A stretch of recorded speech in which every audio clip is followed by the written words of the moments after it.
ભલે તમારું સ્વાગત છે ફૂડી કિચન પાપામાં। તો આજે આપણે બનાવીશું પાણીપુરીની પૂરી। તો તેના માટે મેં જે આ રીતે પેકેટ આવે છે સોજીનું તે લીધું છે। તમે ઝીણો રવો પણ લઈ શકો છો। આ રીતે મેં કિલો લીધું છે સોજી। અને આપણે તેનો લોટ બાંધવા માટે આ રીતે કિનલીની જે સોડા આવે છે તેની જરૂર પડશે। આપણે પાણી કે તેલની કશાની જરૂર પડશે નહીં, આપણે સોડાની જરૂર પડશે। તો આપણે અંદર કશું નાખવાનું નથી, મીઠું કે તેલનું મોવણની પણ જરૂર નથી।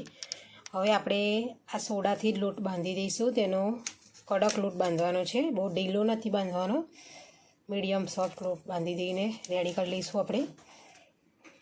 જો આ રીતે થોડો થોડો રેડતા દઈશું આપણે અને તેનો લોટ બાંધતા જઈશું। આ રીતે આપણે મીડિયમ સોફ્ટ લોટ બાંધીને રેડી કરી લીધો છે। આપણે કિનલીની સોડાની આટલી જરૂર પડી। જો જે મોટી આટલી બોટલ આવે છે તેમાંથી થોડીક જરૂર પડી કિલો લોટમાં આપણે।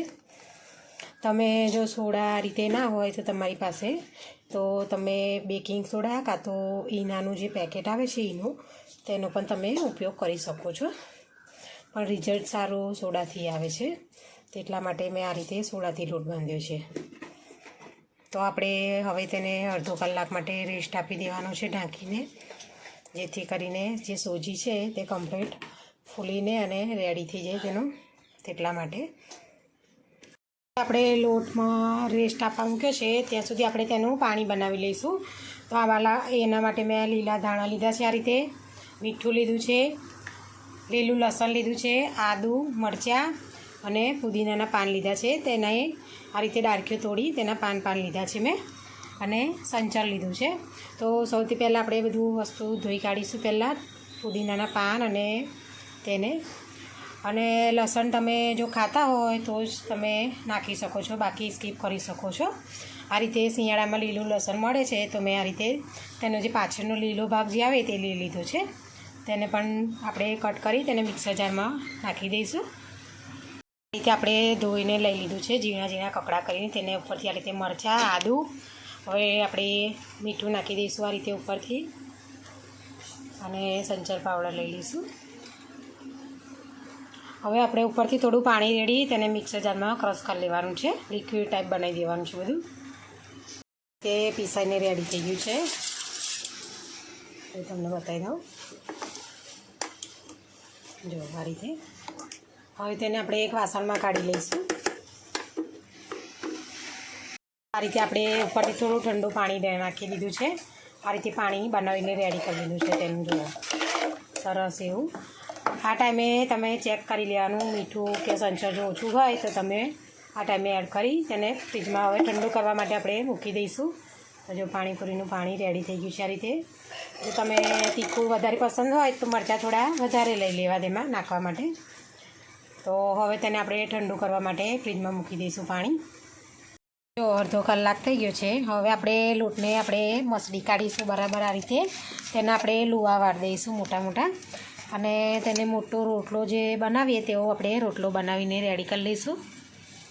તે આપણે મોટો લુવો કરીને રેડી કરી લીધો છે, હવે તેને આપણે વણી લઈશું। આ રીતે આપણે મોટો રોટલો વણાવીને રેડી કરી લીધો છે। હવે મારી પાસે આ રીતે મોળ છે, તેનાથી આપણે આ રીતે કટ કરી લેવાની છે બધી પૂરીઓ।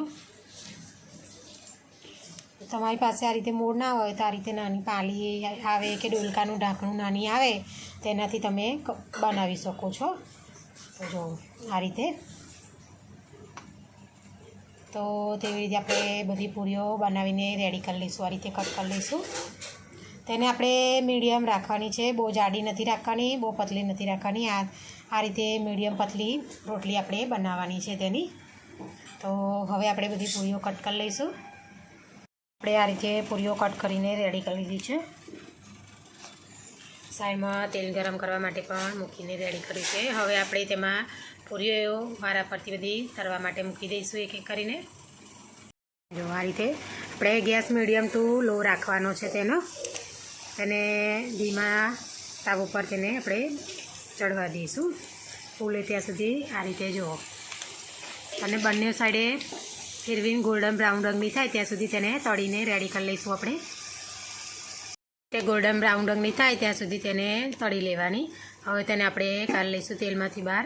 જો આ રીતે ફૂલીને દડા થાય છે પૂરી સરસ. જો આપણે પાણીપુરી ગરમ પાણીપુરી બનાવીએ છીએ તો તેના માટે મેં આ રીતે જે સૂકા વટાણા આવે છે વાઈટ તે બાફીને આ રીતે રેડી કરી લીધા છે.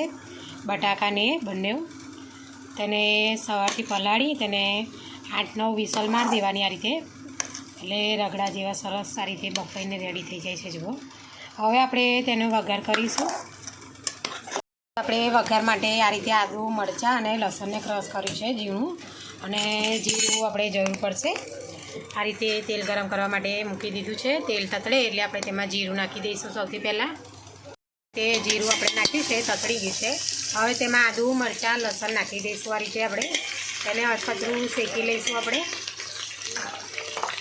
તે શેકાઈ ગયું છે. હવે તેમાં આપણે રગડો જે કર્યો છે તે નાખી દઈશું. આ રીતે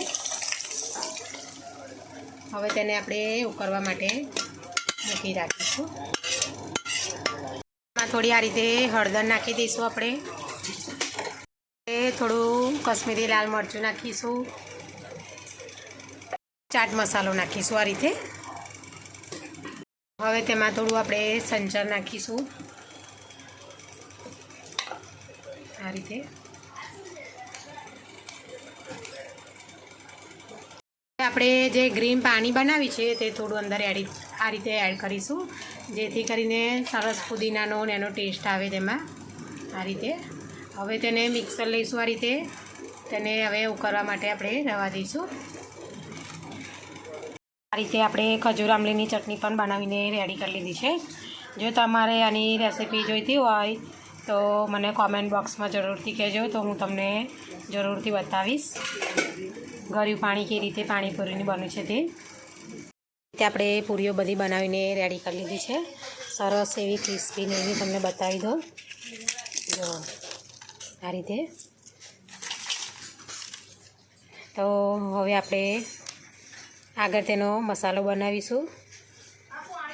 સલાડ માટે આ રીતે કોબી ધોઈ અને તેને આ રીતે ઝીણી સમાન નાખી છે. જુઓ ઉપરથી ધાણા નાખ્યા છે. હવે ઉપરથી આપણે થોડો ચાટ મસાલો નાખી દઈશું આ રીતે.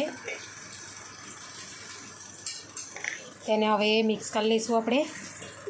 આની જોડે તમે ડુંગળી પણ લઈ શકો છો, બીટ છે, ગાજર છે. મેં ખાલી કોબી જ લીધી છે. તો આપણું સલાડ પણ આ રીતે બનીને રેડી થઈ ગયું છે. કચુંબર પૂરી સાથે ખાવા માટે, પાણીપુરી સાથે. તો આપણો રગડો બનીને રેડી થઈ ગયો છે. હવે તેમાં આપણે ઉપરથી આ રીતે ધાણા નાખી દઈશું. તેને મિક્સ કરી લઈશું. હવે તો જો આ રીતે રગડો આપણો બનીને રેડી થઈ ગયો છે. હવે તેને આપણે સર્વ કરીશું. એ રગડા પૂરી આપણી બનીને રેડી થઈ ગઈ છે, પાણીપુરી. આ રીતે રગડો, લીલું પાણી, ગળ્યું પાણી છે, આ સલાડ અને પૂરીઓ આપણે જે ઘરે બનાવી છે તે.